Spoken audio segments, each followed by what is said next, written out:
നല്ല സൂപ്പർ, ഒന്നും പറയില്ലേ.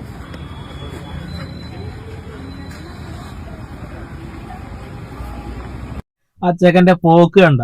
രേണുസുതിയെ കുറിച്ചിട്ടും രേണുസുതിയുടെ സബ്സ്ക്രിപ്ഷനെ കുറിച്ചിട്ടും എന്താണ് മോനെ പറയാനുള്ളത് ചോദിച്ചപ്പം പറഞ്ഞ വാക്കാണ്, ഒന്നും പറയാനില്ല, നാണക്കേട് കൊണ്ട് പുറത്തിറങ്ങി നടക്കാൻ കഴിയുന്നില്ല. എന്താണ് അവസ്ഥ എന്നാലോചിച്ച് നോക്കിയേ. ചെക്കൻ ഇനി പുറത്തിറങ്ങി നടക്കാൻ പറ്റുമോ? വളർന്നു വരുന്ന ആ പയ്യന് പുറത്തിറങ്ങി നടക്കാൻ കഴിയോ? കഴിയില്ല. കാരണം എന്താ വെച്ചിട്ടുണ്ടെങ്കിൽ ആ രീതിയിലുള്ള പ്രഹസനങ്ങളാണ് കാണിച്ചുകൊണ്ടിരിക്കുന്നത്. ഇപ്പൊ വെല്ലുവിളികളാ. എന്റെ ഇൻസ്റ്റാഗ്രാം നിങ്ങൾ പറ്റുക പൂട്ടിക്കുന്ന രീതിയിലുള്ള അഹങ്കാരം വന്നു തുടങ്ങി എന്നുള്ളതാണ്. പൂട്ടും, അധികം വൈകാതെ പൂട്ടും, ഒരു തർക്കവും വേണ്ട കാര്യത്തിൽ എന്നുള്ളതാണ്. ഇങ്ങനെ അധപ്പതിച്ച് ജീവിക്കാൻ ആരെ കൊണ്ടാ കഴിയുക? രേണുസുതിയെ കൊണ്ട് മാത്രമേ കഴിയുള്ളൂ എന്നുള്ളതാണ്. എന്ത് കാണിച്ചു കൂട്ടലുകളാണല്ലേ, വെറുപ്പിക്കലാണല്ലേ, നഗ്നത പ്രദർശിപ്പിച്ചിട്ട് ഉളുപ്പില്ലേ എന്നാ ചോദിക്കാം. ഉളുപ്പില്ലേ എന്നുള്ളത്. ആ ചെക്കനൊക്കെ 10-21 വയസ്സായി, 21 വയസ്സുള്ള ഒരു പയ്യനെ ഞാൻ കല്യാണം കഴിക്കാൻ തയ്യാറായി നിൽക്കുകയാണെന്നൊക്കെ പറയുമ്പോ എന്താണ് ആ പയ്യനൊക്കെ നാണക്കേട് വരില്ലേ? ചിന്തിക്കാനുള്ള ബോധമില്ല എന്നുള്ളതാണ്. ഇവിടെ കൊല്ലസുദ്ധിയുടെ മൂത്ത മകൻ മറ്റൊരാൾക്ക് ഉണ്ടായ ഒരു മകനായത് കൊണ്ടോ കഴിച്ചിലായി. ഓൻ പറയാം രേണുസുതിന്റെ അമ്മ എന്നല്ല എന്നുള്ളത് ധൈര്യമായിട്ട് ഇനി പറയാം. കാരണം അമ്മാതിരി പ്രഹസനമാണ് രണസുനെ കാണിച്ചുകൊണ്ടിരിക്കുന്നത്. കഴിഞ്ഞ ദിവസം വെല്ലുവിളികളൊക്കെയാണ് എന്നുള്ളതാണ്. ആ ചെറുത് വലുതായി വരാണ്ടല്ലോ, അവൻ വലുതായി വരട്ടെ, അപ്പോഴേ ഇവർ മനസ്സിലാക്കുള്ളൂ എന്നുള്ളതാണ്. ജീവിക്കാൻ വേണ്ടി ഒരു വകുപ്പില്ലാത്ത കാരണം എന്നുള്ളത് വേണമെങ്കിൽ ഞാൻ കേൾപ്പിച്ചു തരാം, കേട്ടോക്കി. വേറെ ആൾക്കാർ വീഡിയോ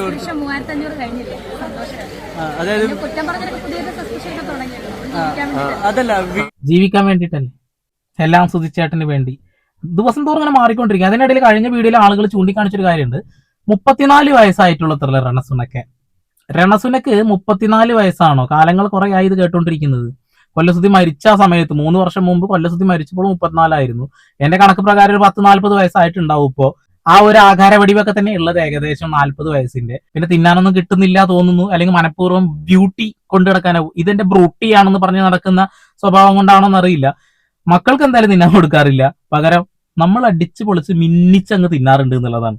കഴിഞ്ഞില്ല, ഇതുകൊണ്ട് കേട്ടോക്കെ. വീഡിയോ വേറെ ആൾക്കാരെടുത്ത് സബ്സ്ക്രിപ്ഷൻ വീഡിയോ വേറെ ആൾക്കാരെടുത്ത് ഇടുന്നതിന് എന്തെങ്കിലും പ്രശ്നമായിട്ട് തോന്നുന്നുണ്ടോ?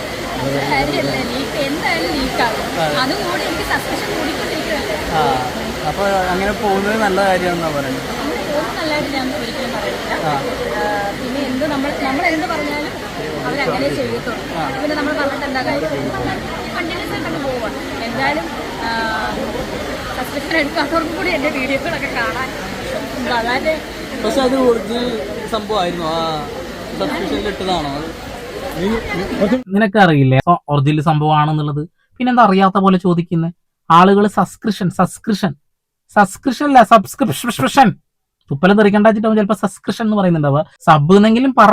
ഈ സബ്സ്ക്രിപ്ഷൻ എന്ന് കേൾക്കുമ്പോ ഒരു പഞ്ച് പോരാ, അതുകൊണ്ടാ സബ്സ്ക്രിപ്ഷൻ അങ്ങനെയെങ്കിലും പറയണം കേട്ടാ. ഇനി വീഡിയോ എടുത്ത ആൾക്ക് സംശയം വല്ല ഉണ്ടെന്നുണ്ടെങ്കിൽ ഒറിജിനൽ ആണോ AI ആണോ അല്ലെങ്കിൽ ഡ്യൂപ്ലിക്കേറ്റ് ആണോ ഒന്ന് സ്ഥിരീകരിച്ചോ, ഒന്ന് കണ്ടോ.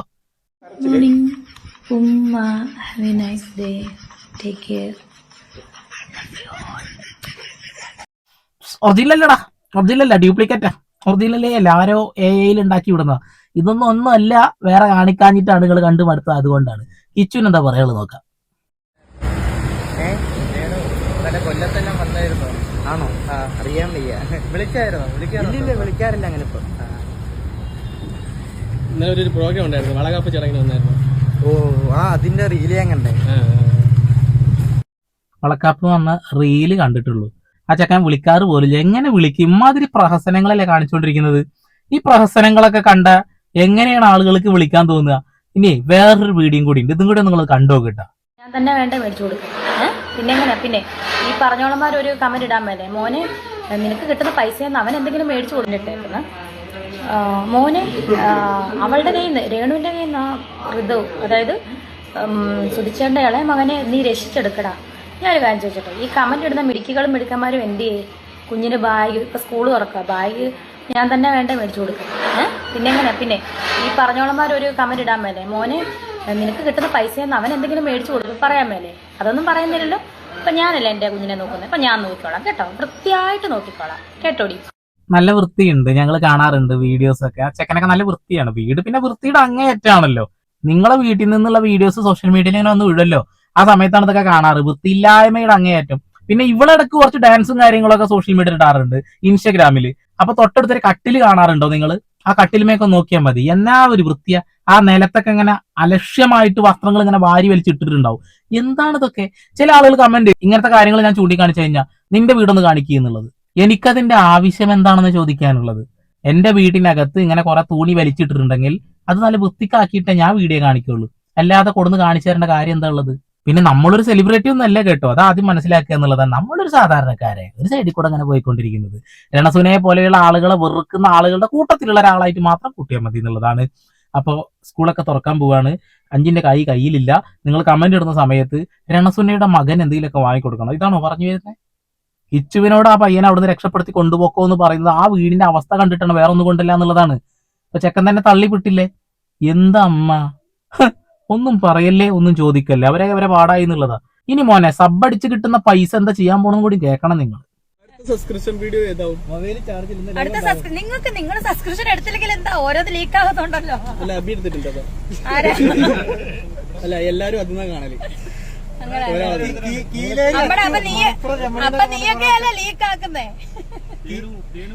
അയ്യടാ, ഒരു നാണും മാനും ഇല്ലാതെ അല്ലെ. അയ്യയ്യയ്യേ, വീഡിയോ എടുക്കുന്ന ചെക്കന്മാരിൽ ആരോ ആള് സബ് അടിച്ച് ഞങ്ങളെല്ലാരും അതിനാ കാണുന്നത്. IPL മാച്ചാണല്ലോ, നിങ്ങൾ എല്ലാരും പാടെ അതിന്റെ ഉള്ളിൽ കിടന്ന് കാണാൻ. അയ്യയ്യയ്യയ്യേ, എന്താടാ നിങ്ങൾ ലീക്ക് ആക്കുന്നുണ്ടടാ എന്നൊക്കെ പറയുമ്പോ അത് വൃത്തികേടാണ് ലീക്ക് ആക്കുന്നതെന്ന്, വൃത്തികേടാണ് താൻ കാണിക്കുന്നതെന്ന് വ്യക്തമായ ധാരണ രണസുനയുടെ മുഖത്ത് തന്നെ ഉണ്ട്. ചമ്മല്. എങ്ങനെയാണ് ആൾക്കാർക്ക് അങ്ങനെ മുന്നിൽ പോയിട്ട് ഞാനും കണ്ടിട്ടുണ്ട് എന്ന് ഒലിപ്പിച്ച് പറയാൻ കഴിയുക? എന്താണ് കണ്ടോണ്ടിരിക്കുന്നത്? അത് അതിലും വലിയ കോമഡിയാന്നുള്ളതാ. എന്റെ ദുബായിൽ നിന്ന് കൊടുന്ന മറ്റേ സാധനം കണ്ടോടാ എന്ന് പറഞ്ഞിട്ട് ഓരോന്നും കാണിക്കും.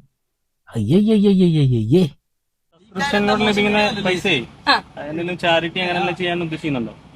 ഉറപ്പായിട്ടും ഉദ്ദേശിക്കുന്നത്. എനിക്ക് ഞാൻ സുധിച്ചേട്ടന്റെ മരണ ദിവസമാണ്, അതായത് ജൂൺ 5-ന്. ചടങ്ങൊന്നുമില്ല, ആരെയും ക്ഷണിക്കുന്നുമില്ല. എന്നും കൂടെ പറയാണ്, ചടങ്ങൊന്നുമില്ല. കാരണം 3-ാമത്തെ വർഷമാണ്. ഓഹ്, 3-ാമത്തെ വർഷമാണെന്നെങ്കിലും കറക്റ്റ് ഓർത്തല്ലോ, വലിയൊരു ഭാഗ്യം. ആരും ക്ഷണിക്കുന്നൊന്നുമില്ല കേട്ടാ. മുന്നത്തെ ഒരു ക്ഷണം എല്ലാവർക്കും അറിയില്ലേ, ആരും വരണ്ട കേട്ടോ, ഇന്ന ദിവസമാണ് കേട്ടോ എന്ന് പറഞ്ഞെങ്കിൽ ഓർമ്മ ഉണ്ടല്ലോ. ഓക്കെ, അതല്ല വിഷയം. സബ് അടിച്ച് കിട്ടുന്ന പൈസ ചാരിറ്റി ചെയ്യാനാണ് തീരുമാനിച്ചിട്ടുള്ളത്. എന്ത് ആഭാസത്തരവും ചെയ്തിട്ട് കിട്ടുന്ന ഈ ഒരു പണം കൊണ്ട് ചാരിറ്റി ചെയ്താൽ എല്ലാമായി എന്നുള്ള ഒരു ധാരണയുണ്ട് കുറെ എണ്ണത്തിന്. ഈ ശരീരം പ്രദർശിപ്പിച്ച് ഉണ്ടാക്കുന്ന പണം കൊണ്ട് ചാരിറ്റി. കൊള്ളാം കൊള്ളാം കൊള്ളാം, അടിപൊളി. ചടങ്ങുമില്ല, ആരെയും ക്ഷണിക്കുന്നുമില്ല. നമ്മൾ പോയി തിരികത്തിച്ചു വരും. പള്ളിയിൽ പ്രാർത്ഥന ഒന്നുമില്ല. നമ്മൾ മാത്രം സ്വന്തമായിട്ട് പോയി പ്രാർത്ഥിക്കും, തിരിച്ചു വരും. അന്ന് എന്റെ ഒരു ആഗ്രഹം നമ്മുടെ അടുത്തുള്ള ഒരു അനാഥാലയത്തിൽ കുട്ടികളുടെ ഒപ്പം പോയിരുന്ന് ഫുഡ് കഴിക്കുക എന്നാണ്. എനിക്ക് തോന്നുന്നത് അടുത്ത ദിവസം ചിലപ്പോൾ ഞാനിന്ന് പുറത്തു പോകുമായിരിക്കും, ഒരു ചിലപ്പോൾ. അപ്പൊ അങ്ങനെ എന്തെങ്കിലും ഷൂട്ടോ എന്തെങ്കിലും പ്രോഗ്രാം ഉണ്ടെങ്കിൽ ചിലപ്പോൾ ഞാൻ കാണത്തില്ലായിരിക്കും. മക്കളെ വിടും. ഞാൻ എവിടെ ആയിരുന്നാലും സ്വിച്ചിന് വേണ്ടി ആ സമയത്ത് പ്രാർത്ഥിച്ചു.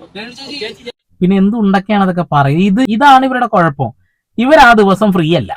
ആ ദിവസം ഇവർക്ക് ഷൂട്ടിന്റെ പൊന്നെ ഷൂട്ടെന്നും പറയുമ്പോ മോഹൻലാലും മമ്മൂട്ടി എന്നൊക്കെ ചെയ്യുന്നതിന്റെ അതിനേക്കാൾ അപ്പുറം വലിയ ഷൂട്ടാവും.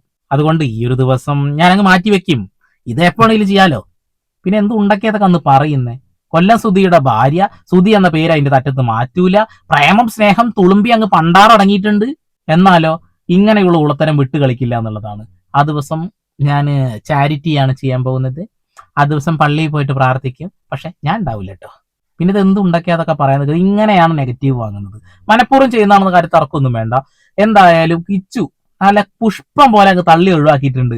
ഇനി എന്റെ പൊന്നു മോനെ കിച്ചോ, ആൾക്കാർ പറഞ്ഞതുപോലെ ആ ചെറിയ ചെക്കനെ അവിടെ നിന്ന് ഊരി കൊണ്ടുപോയിട്ട് രക്ഷപ്പെടുത്താൻ പറ്റുമെങ്കിൽ രക്ഷപ്പെടുത്തിക്കുക. കാരണം നാളെ അവൻ വളർന്നു വലുതായി വരുമ്പോ ഈ കാണിച്ചു കൂട്ടലുകൾ കണ്ട് സഹിക്കാൻ പറ്റും. അവന്റെ കൂട്ടുകാർ മുഴുവൻ കളിയാക്കുന്ന കാര്യത്തിൽ തർക്കമൊന്നും വേണ്ട. ഒരുപാട് ആളുകൾ അനുഭവിക്കുന്നതാണെന്നുള്ളതാണ്.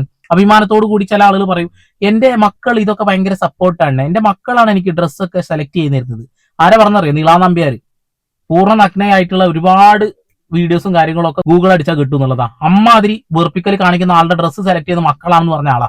അപ്പൊ കിച്ചു കറക്റ്റ് വഴിയിലൂടെ തന്നെയാണ് പോകുന്നത്. ഉദ്ഘാടനങ്ങൾ കിട്ടുന്നു, സിനിമയിൽ അവസരം കിട്ടിയാൽ അഭിനയിക്കാൻ വേണ്ടി തന്നെയാണ് തയ്യാറായിട്ട് നിൽക്കുന്നത്. അവനെ പൊക്കിക്കൊണ്ടുവരാൻ ശ്രമിക്കുക, അവനെ ഉയർത്തിക്കൊണ്ടുവരാൻ ശ്രമിക്കുക. സ്വന്തമായിട്ട് ഒരു ബ്രാൻഡ്, ഒരു ടീഷർട്ടിന്റെ ബ്രാൻഡ് അവൻ തുടങ്ങിയിട്ടുണ്ട്. അവനെ രക്ഷപ്പെടുത്താൻ നോക്കുക വേണ്ടത്. ഈ ഊളത്തരം കാണിക്കുന്ന ഈ പരിപാടി ഒരിക്കലും സപ്പോർട്ട് ചെയ്യരുത്. ഇവിടെ കൊല്ലസുധിയാണ് നിങ്ങൾ ഇഷ്ടപ്പെടുന്നതെങ്കിൽ കൊല്ലസുധിയുടെ പേര് കളങ്കപ്പെടുത്തി ഇവരെ അല്ല സപ്പോർട്ട് ചെയ്യുന്നത്, കിച്ചുവിനെയാണ്. ഇപ്പൊ ആ ചെറിയ ചെക്കൻ നാളെ അനുഭവിക്കാൻ കിടക്കുന്നുള്ളൂ. പിന്നെ തങ്കച്ചനും വീട്ടുകാർക്കൊന്നും ഒരു കുഴപ്പമുണ്ടാവും. എങ്ങനെ കിട്ടണ കായിയാണെങ്കിലും ഒരു കുഴപ്പമുണ്ടാവില്ല. അപ്പൊ അവര് വാങ്ങി സേവിച്ചുകൊണ്ടിരിക്കും എന്നുള്ളതാണ്. പക്ഷെ പൊന്നെ, ഞാൻ കൂടുതലായിട്ടൊന്നും പറയുന്നില്ല. ഞാൻ കിച്ചുവിന്റെ ഈ ഒരു എക്സ്പ്ലനേഷൻ കണ്ടപ്പോഴാണ് റിയാക്ട് ചെയ്യാൻ തോന്നിയിട്ടുള്ളത്. എന്താണ് രേണുസുധിയുടെ ഈ സബ്സ്ക്രിപ്ഷൻ വീഡിയോയുമായി ബന്ധപ്പെട്ട് പറയാനുള്ളത്?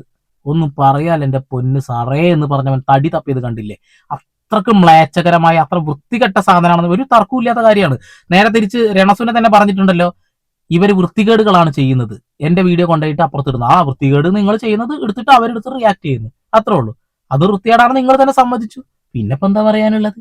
പിന്നെ ഇത് ഒരിക്കലും അവസാനിപ്പിക്കാൻ പോണ പരിപാടി ഒന്നല്ല, ഇവരിങ്ങനെ തന്നെ മുന്നോട്ട് പോവുള്ളൂ, നമ്മൾ കണ്ടറിയാം. പക്ഷെ ചെക്കനെ എല്ലാവരും ഒന്ന് സപ്പോർട്ട് ചെയ്ത് കഴിഞ്ഞാൽ ചെക്കൻ നല്ല രീതിയിൽ മുന്നോട്ട് പോയിക്കോളും. കിച്ചുവിന്റെ കാര്യം ഞാൻ പറയുന്നത്, അവന് കഴിവുണ്ട്, ആ കഴിവ് പ്രോത്സാഹിപ്പിക്കേണ്ടത് നമ്മളൊക്കെ തന്നെയാണെന്നുള്ളതാണ്. കൊല്ലസുധി എന്ന് പറയുന്ന കലാകാരനോട് ഇഷ്ടം ഉണ്ടെന്നുണ്ടെങ്കിൽ നിങ്ങൾ എല്ലാവരും ആ ചെക്കനെ സപ്പോർട്ട് ചെയ്യാം, അത്ര എനിക്ക് പറയാനുള്ളൂ. വീണ്ടും വരെ പുതിയ വാർത്താ വിശേഷങ്ങളുമായി സന്ദീപ് എടപ്പാൾ സൈനിങ് ഓഫ്.